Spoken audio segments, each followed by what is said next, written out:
महाराष्ट्र में एक बार फिर से कोरोना महामारी सिर उठाती दिखाई दे रही है। कोरोना के इस बढ़ते ग्राफ ने सरकार की भी चिंता बढ़ा दी है। कोरोना की बढ़ती दहशत का आलम यह है कि महाराष्ट्र के अमरावती और पुणे में स्कूल कॉलेज को बंद कर दिया गया है। इसके साथ ही महाराष्ट्र सरकार कोरोना से निपटने के लिए सख्त कदम उठाने पर भी विचार कर रही है। मुंबई में बीएमसी ने कोरोना के बढ़ते मामलों को लेकर नई गाइडलाइन जारी की है और इस गाइडलाइन को तोड़ने वालों के खिलाफ कड़ी कार्रवाई की जाएगी।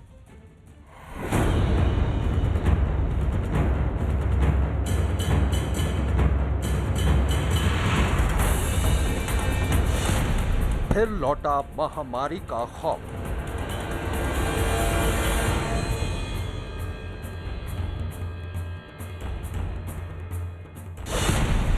बढ़ने लगा कोरोना का कहर।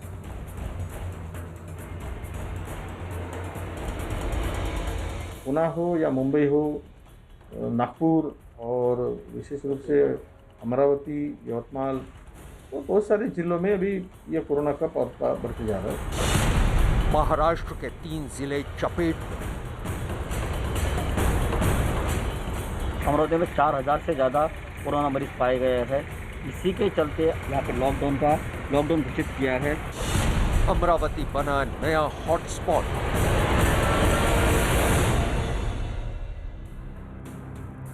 इस सन्नाटे ने एक बार फिर समूचे शहर को अपनी आगोश में ले लिया है और सबसे ज्यादा परेशानी की बात यह है कि इस सन्नाटे का दायरा एक बार फिर बढ़ता जा रहा है।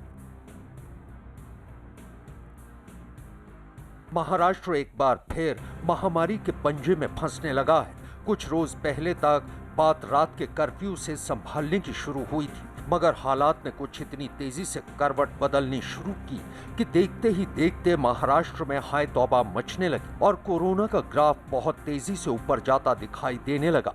क्या आपको लॉकडाउन चाहिए? लॉकडाउन चाहिए, हाँ या ना?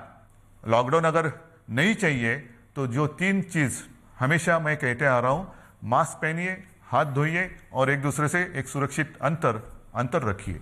मास्क पहनिए और लॉकडाउन को ना कहिए।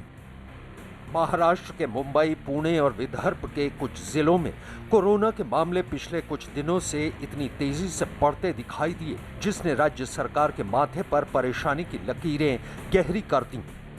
हमने जिलाधिकारी को सूचित किया है कि आपके स्तर पर जो निर्णय लेना है लॉकडाउन के लिए या वहाँ की सिचुएशन को कंट्रोल में करने के लिए, वो आप करें।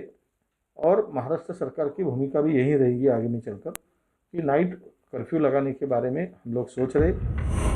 पुणे, नासिक, नागपुर, वर्धा, यवतमाल, अमरावती, अकोला और बुलढाना ये महाराष्ट्र के वो इलाके हैं जहां पहले के मुकाबले इस बार कोरोना के केस सबसे ज्यादा सामने आए हैं। इन इलाकों में तेजी से बढ़ते कोरोना के मरीजों की तादाद को देखते हुए 3 जिलों में सख्ती बढ़ा दी गई है और कर्फ्यू जैसे हालात बन गए हैं, जिसकी मियाद फिलहाल 28 फरवरी तक रखी गई है, मगर बिगड़ते हालात में ये मियाद आगे भी जारी रह सकती है। इसके बारे में माननीय मुख्यमंत्री के अध्यक्षता में आगे मीटिंग होने वाली है और उस मीटिंग में कुछ कड़क निर्णय लेना पड़ेगा। और ये तो कोई शासन का अगर लॉकडाउन करते हैं तो नुकसान ही है। यवतमाल, अमरावती और अकोला ये वो 3 इलाके हैं जहां बात अब हद से आगे बढ़ती नजर आ रही है। तभी तो सरकार इन 3 जिलों में सबसे ज्यादा एहतियात बरत रही है। मैं इस वक्त अमरावती के बस डिपो एरिया पे हूँ। आप देख सकते हैं यहाँ पर जो बुरी तरीके से पूरा सन्नाटा छाया हुआ है। यहाँ पे देखा जाए तो भीड़भाड़ वाला इलाका है, लेकिन यहाँ पूरी तरीके से सन्नाटा छाया है। पुलिस चप्पे चप्पे पर यहाँ पे निगरानी कर रही है, लेकिन बाहर गाँव के जो लोग आए हैं उन्हें बड़े दिक्कतों का सामना झेलना पड़ रहा है। महाराष्ट्र के मुख्यमंत्री ने ये हिदायत दे दी है कि अगर लोग कायदे और कानून को तोड़ने से बाज नहीं आए तो राज्य सरकार मुश्किल मगर कड़ा फैसला ले सकती है। महाराष्ट्र में कोरोना के मामले लगातार बढ़ते जा रहे हैं। पिछले 3 दिनों में लगातार हर दिन 6000 से ज्यादा नए केस सामने आ रहे हैं। इनमें मुंबई, नागपुर, पुणे, अमरावती और अकोला में कोरोना एक बार फिर बढ़ता नजर आ रहा है।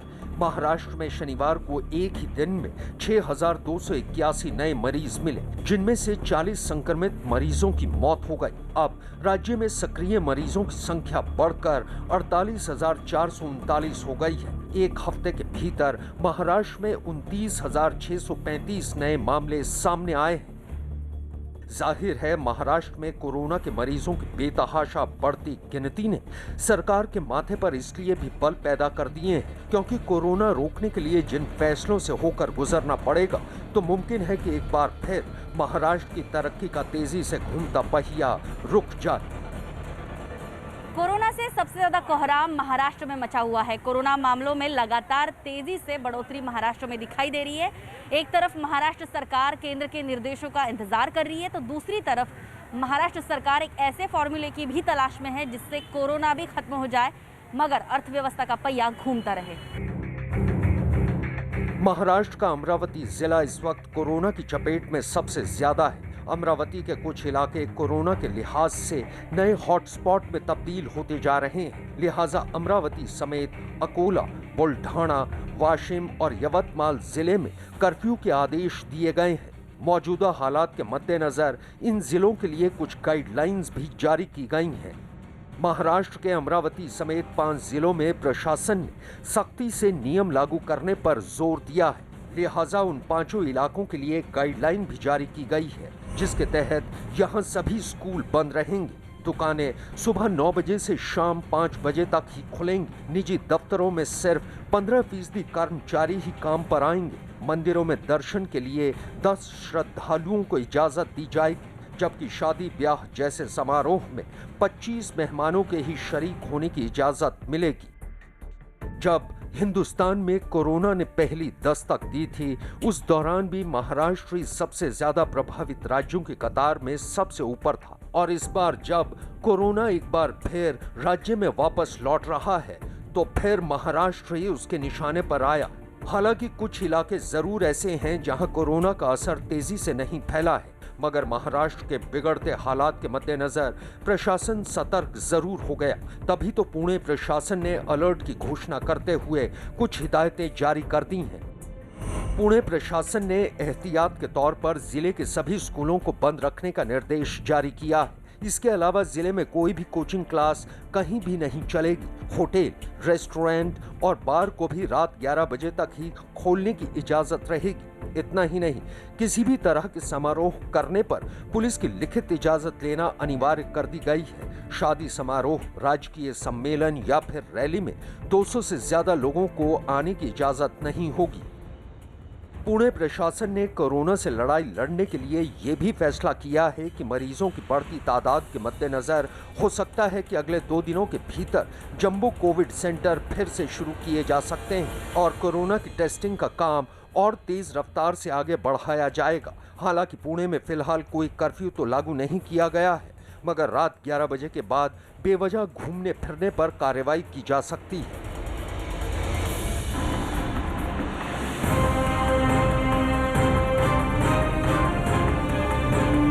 भारत में काफी समय तक महाराष्ट्र कोरोना का केंद्र रह चुका है। ऐसे में दोबारा यहां पर इसके मामलों का बढ़ना पूरे देश के लिए चिंता की बात बन सकती है।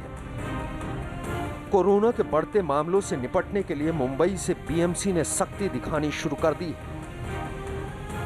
बीएमसी की ओर से जारी की गई नई गाइडलाइन के बाद इसका पालन न करने वालों के खिलाफ कार्रवाई भी की जा सकती है और उनके चालान काटे जा रहे हैं। कोरोना के बढ़ते मामलों की वजह से बीएमसी ने दुबई से लौटे 4 लोगों के खिलाफ एफआईआर दर्ज करवाई है, क्योंकि आरोप है कि चारों यात्री 7 दिन का क्वारंटीन पीरियड पूरा किए बिना घर लौट गए। चारों यात्रियों के खिलाफ अंधेरी पुलिस में मामला दर्ज कराया गया है। इतना ही नहीं, बीएमसी ने अब तक जुर्माने के तौर पर 32 लाख रुपए भी वसूले हैं।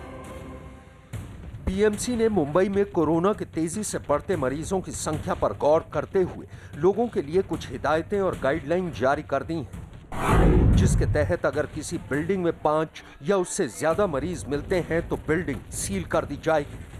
जो लोग होम क्वारंटीन होते हैं उनके हाथ के पीछे मोहर लगाई जाएगी। हर एक के लिए मास्क पहनना जरूरी है, वरना जुर्माना वसूल किया जाएगा। नियम तोड़ने वाले होटल और रेस्टोरेंट के खिलाफ कार्रवाई की जाएगी। सार्वजनिक जगहों पर सोशल डिस्टेंसिंग का पालन निहायत जरूरी होगा। ट्रेन में बिना मास्क यात्रा करने वालों की निगरानी होगी और मैरिज हॉल, क्लब और रेस्टोरेंट में कभी भी छापा डाला जा सकता है, यह देखने के लिए कि वाकई गाइडलाइन का पालन हो रहा है या नहीं। बीएमसी की गाइडलाइन जारी होने के बाद ताबड़तोड़ छापामारी की गई। बीएमसी ने बांद्रा के वेस्ट बार 145 पर छापा मारा, जहां 100 से ज्यादा लोग बिना मास्क के पाए गए। बीएमसी ने कार्रवाई करते हुए 50,000 से ज्यादा का जुर्माना वसूला। इसके अलावा बांद्रा के वेस्ट वार्ड के 3 होटल और क्लब पर भी छापा मारा गया, जहां नियमों को ताक पर रखने वालों के खिलाफ न सिर्फ कार्रवाई हुई बल्कि जुर्माना भी वसूला गया। अचानक से कोरोना के मामले क्यों बढ़ने लगे, इसके पीछे की वजह क्या है, इसका पता लगाना सरकार के लिए पहली जरूरत बन गया है। इतना ही नहीं, सरकार ने पूरे महाराष्ट्र में बढ़ते कोरोना मामलों पर नजर रखने के लिए कई टीमें गठित कर दी हैं। केंद्र सरकार भी लगातार महाराष्ट्र सरकार के संपर्क में है, लेकिन सबसे बड़ा सवाल यही सबको परेशान कर रहा है कि आखिर कोरोना के निशाने पर ये महाराष्ट्र फिर से क्यों है। सवाल वाकई यही है कि आखिर कोरोना रिटर्न्स के वक्त एक बार फिर महाराष्ट्र ही उसके निशाने पर क्यों आ गया। मुंबई और वहां की जिंदगी को नजदीक से जानने वालों को शायद अंदाजा है कि कोरोना क्यों यहां फिर तेजी से फैल रहा है। कोरोना के फैलने की बड़ी वजह लापरवाही को माना जा रहा है। लोगों ने मास्क लगाना बंद कर दिया और शादी ब्याह जैसे समारोह में बड़ी संख्या में शामिल होने लगे। तभी बीएमसी ने शादी और समारोह के लिए संख्या सीमित कर दी। करीब 14,000 से ज्यादा ग्राम पंचायतों में जनवरी के महीने में चुनाव हुए, जिसमें ग्रामीण क्षेत्रों में जमकर चुनाव प्रचार हुए और लोग चुनाव प्रचार और फिर वोट देने के लिए बड़ी संख्या में अपने घरों से निकले। सार्वजनिक जगहों पर कई लोग अपने मास्क या तो ठुड्डी पर रखकर घूम रहे हैं या फिर गले में लटकाकर, कुछ तो हाथ में भी लेकर चल रहे हैं, कुछ बिना मास्क के दिखाई पड़ रहे हैं। लोगों में अब भी कोरोना को लेकर बहुत गलतफहमियां हैं। सबसे बड़ी गलतफहमी यही है कि वास्तव में कोरोना जैसी कोई चीज है ही नहीं। ऐसे में माना जा रहा है कि अगर लोग अब भी नहीं सुधरे तो सरकार बहुत सख्त कदम उठाने के लिए मजबूर हो सकती है।